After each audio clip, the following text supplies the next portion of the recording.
All right, so now that we have a weapon system that's coming together quite nicely, let's see if we can push it just a little bit further than the two basic weapons we have at the moment, which are our single shot and our automatic weapon. Now, one of the weapons that was an absolute must, according to Logan, for Space Fighter was some sort of fully automatic wave weapon. Now, what exactly is a wave weapon? Well, a wave weapon is a type of weapon that basically distributes a number of projectiles in a particular wave-like pattern. And the pattern that Logan's going to go with here is going to look something like this. We'll have a projectile, have a couple more projectiles, and, well, hang on. That looked rough. There we go. And finally, a couple more projectiles. And let's say that our ship was somewhere down here. When these projectiles were shot out, the very first projectile is going to go in the direction of the weapon, or we can say in this particular case the direction of the ship, and then you're going to see that these guys are going to fan out. That's the key thing for this type of a weapon here, making a very nice arrangement of projectiles on the screen. Now, first off, Logan, well, why did you want this kind of weapon in Space Fighter? Well, it was actually inspired by a different game. There was an older game called Cho-Ren Sha that had it was basically a standard scrolling shooter, but it had some very interesting elements, one of those being the fire method.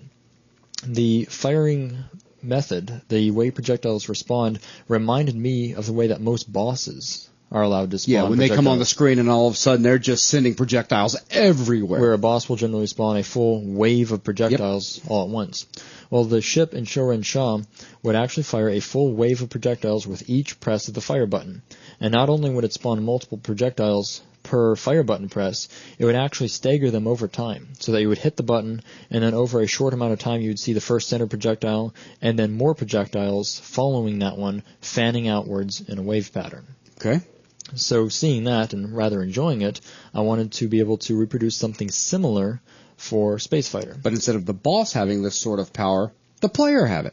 But with the system that we're setting up, it'll be very easy to give an enemy an automatic wave weapon. Right, since thinking back all the way to enemies, those are being ships. Ships have weapons, so, well, we can assign whatever we want. How convenient, how flexible. So this is what we're going to create. Now let's go ahead and lay down some terminology real quick. First question is, how many times is the ship going to actually fire with what you're looking at right now? In this particular case, the ship has fired off 4 times, even though we're looking at more than 4 projectiles. So let me show you what I'm talking about. Fire count. First fire. So right here is our very first one. So we can look at them as steps, but that's fire count 1. We've just fired again. Now, here on our second time that we have fired, we're firing out 2 different projectiles that are going out. Once again, there's a particular angle involved that we will calculate, and then we're going off in this new direction that we figured out for this projectile, giving the picture of one guy going off a little bit another direction. And we're going to simply negate that on the other side, the angle that we come up with, so that we can fire off the projectile in the other direction. So these 2 guys are uniform as far as the angle is concerned, but going off in different directions. Exactly, they're uniform in the sense that they both spawn at the same time. Mm-hmm. And they share the same angle, except for the one angle is on the negative side, if you will. They move by the same angle, one is mirrored. So we could say that this guy is on positive X and this guy's mirrored on negative X. All right, number 3. So again, fire count number 3. Firing off 2 projectiles once again, but the angle has been increased. And finally, firing off on our final step, or fire count of 4. And again, we are finally increasing the angle yet again to our maximum angle that we're going to specify, and there you go.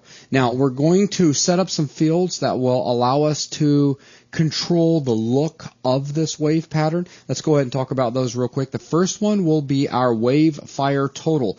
Now, in this case here, we've talked about a firing pattern of, or firing solution of 4 shots. The 4 shots, of course, each of the ones after the first one giving us 2 projectiles apiece.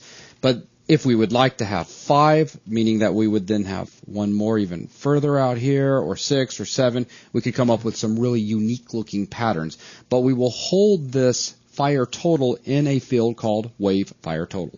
As a matter of fact, we'll be setting these up as configuration values because we're considering this to be one of the main aspects of space fighters, the way that this weapon works. So, of course, we're going to set these up so that they can be easily configured and changed. So in this case, I'm going to put 4 because that's what we're going to work with when we jump over and begin coding. The next thing is going to be our wave fire interval. And this is really important because, as I've already stated, we're not firing all of these projectiles at the same time. There's going to be a slight offset. Exactly. An amount of time is going to have to pass between each stage of firing. And that amount of time will be expressed by wave fire interval.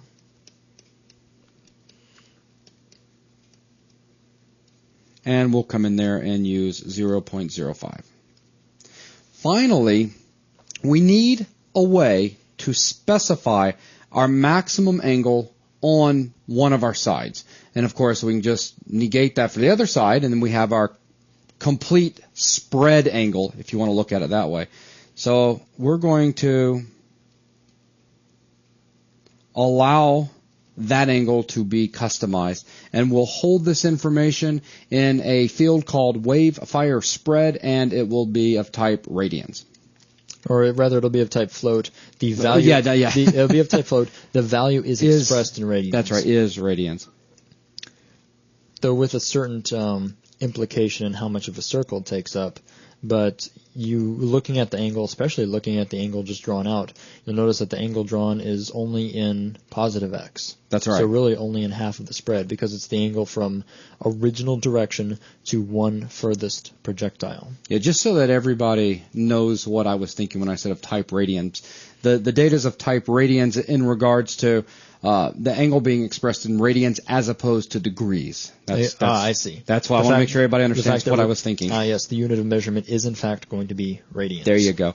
Now, what Logan was getting at a second ago, so that it's been drawn up here on the whiteboard, is that is dealing with only 1/2 of our spread. The total spread would then simply be the other side of that. So you could say that multiplied by 2 gives us your total spread. Exactly. I'm just throwing that out there in case anyone has gotten used to the concept of how radians relate to a circle, because you may have gotten very used to it's like, 2 pi would give me an entire circle. So just pi would give me a spread of 180 degrees.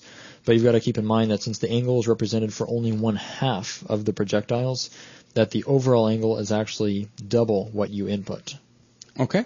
So let's spend just a second and let's say that we have a wave fire spread set to pi over 2. That's going to give us 90 degrees. And exactly. we've talked about this. We've had some pretty in-depth lecture all the way back into the breakout, was it? Breakout thing? Breakout had to use a lot of rotation because it had to figure out what side of a square you were on. That's right. And you can break up a circle into even slices, even arcs, get the degree measurement of each of those arcs, and figure out which side of the square you're on. So we spent a bit of time talking about radians and talking about A tan2 and how we can take a vector and convert it over into radians and etc. So this is just a very quick review. In this particular case, if our ship direction is pointing north like this is being drawn right here, we could say that our first fire is in that direction, and once again, if our fire spread is actually equal to pi over 2, we know that's 90 degrees. That means that our final projectile is going to be shot off 90 degrees. So in order to calculate our rotation for each of these guys, we're going to come up with a very simple utility method that we're going to keep inside of Weapon Auto Wave, which is the class we'll be creating in the next video. And the reason that we're keeping the utility method inside that particular class is because we're not using that utility method anywhere else in Space Fighter, so it kind of makes sense in this particular case. Though if we were creating several types of math helper methods, then we could have some sort of math utility class for storing all of these helpers in. But again, since the wave firing weapon is the only weapon that leverages it, we'll simply allow it to exist in that class. Precisely. So all we need to do is simply keep track of what count we're currently on for firing, and we'll keep this information stored in a variable called fire count. The reason that we're going to create a separate place for storing this value is because our weapon auto doesn't provide any type of shot counting at all. It just all the shots are fired, but nothing tracks how many. Fire count is actually going to track each time fire is called, and it's going to increment itself each time it's called. That way we can track how many projectiles have been fired. We're also going to take that volume and we're going to use modulus to cause it to repeat in sequence, and that way instead of going through 1 through 4 and then advancing on through 5 until however many we fire, we'll actually use modulus to give ourselves a repeating sequence. So after we've gone 1 through 4, we'll go 1 through 4 again. And technically the actual range is 0 through 3.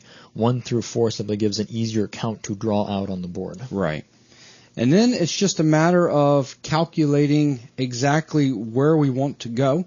And in calculating that, all we really need to say is, all right, look, if this is our very first shot, shot 0, and this is our last shot, that means when dealing with our fire count being set at our last shot, we need to basically rotate that far, 100% of our wave fire spread, which is only demonstrating the right-hand side of our wave pattern. So if we were to simply calculate a percentage and then multiply that percentage by this number, then we can get exactly how much we need to rotate off for our other two guys. Exactly. Knowing if we know both, one, how many total shots will be comprising this specific wave, and what step we're on in the wave, we have all the information necessary to calculate a percentage. Just divide where we're at against the total, and we should have a value in the range of 0 to 1. Store that as a floating point. That gives us a very convenient thing to multiply against the overall spread to say, well, at each given step, how much should the actual rotation be? That's right. And then finally, if we were to negate that information, use it on the other side, we will create the wave that we are looking for. And that's actually why the behavior is set up such that the overall final angle is actually twice the radians that you feed in, and that's because it's calculated basically just for one side. That's right. For the other side, there's no reason to go in and refigure out, well, what percentage would you be to the left? Well, it's the same, just negate it, and that will give the effect of mirroring over, well, whatever direction it's pointing. All right, is there anything else that you can think of? The math is pretty straightforward. Again, we're just going to be using atan2 to take and convert a vector over to radians, and once we've done that, well, then we're working in the world of radians right there, so it becomes very easy. We can do some simple division for calculating our percentage based off what shot we are all the way over here, and multiply that by our wave fire spread. Right, all the math has been seen in past lessons. I will point out that in this case, we're actually going to use two things we've seen in the past very close to each other. That's because right. We have, in fact, seen how to convert a value in radians over to a vector 2 using cosine and sine. And we've also seen how to convert a vector 2 to, or excuse me, maybe it's reverse what I just said. Because to convert a vector 2 to radians, we would need to use atan2 and apply that to y and x on the vector. Mm-hmm. To turn that vector back into radians, we could use math, cosine, and sine. That's right. So basically taking a vector, going to radians, then going from radians back to the vector 2. So again, all math we've seen before, this is just the first place where we'll use it side by side. Okay. Anything else?